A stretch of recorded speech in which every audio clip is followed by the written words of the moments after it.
Samir usta, burada deyirlər ki, əlcəksiz işləyirsiniz. Yəni əlcə ilə işləsəz daha yaxşı olardı. Nə deyə Xoş bilərsən? gəlmisiniz Tofiq.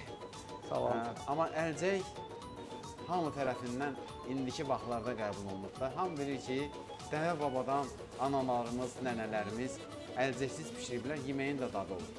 Və mən bir şeyi izah edeyim ki, yəni bu deyilən əlcək, bunun nədən hazırlandığı hamı bilir də, yəqin ki, lateksdir çoxsu, kimyəvi dildəsi bu üzüm maddədir. Bunun formulasını da deyə bilərəm, başa düşənlər düşər. Amma bunu əlcəyə giyinəndə hələ çox vaxt əldə, çox insanlarda tərləmə baş verir. Hamı da demək olar tərləmə olur. Tərləmə allergiya yaradır. Allergik insanların əlinə o qırmızı rəngdə səpkilər əmələ gəlir. Ondan sonra da başlayır müalicə eləmək. Yəni o səpkili əlcəyə geyinib, sonra əlini çıxardıb işləmək düzgündür, o tərli əllə çıxardır və yaxud iş gördükdə bir də görürsünüz ki, sümü ilə işləyir və yaxud da odla, alovla işləyir, bu əlcək yapışır ələ, tər yaradır. Tər də əlcəkdən çox vaxt, yəni görmüşük də biz, əlcəyin içindən damcılar şəklində yeməyin içinə düşə bilər. Ona görə də biz, yenə deyirəm, məqbul sayırıq biz bunu, yəni işlətmək yaxşı şeydir, çəkilişlərdə və yaxud görüntülərdə. Amma ən yaxşısı aşpazın əllər təmiz olmalıdır, vəssalam. Ən azından McDonald's-ə gedir, yəni bizim uşaqlarımız, tanıdıqları hansı McDonald's-ə gedib,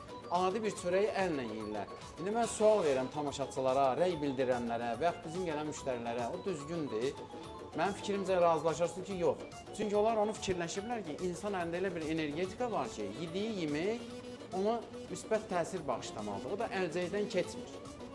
Povor əgər yeməyi pişirirsə, onun müsbət enerjisi, aurası, ondan sonra üzü gülərliyi və yaxud əlində olan energetika müsbət yeməyə keçməlidir. Əlcək ilə keçmir axı. Əla, əla. Razısın mənim fikrimlə Tofiq. Söhbət bağlandı. Əgər ki, ətraflı izah verə biliriz. Bağlandı. Kapak. Sağ ol.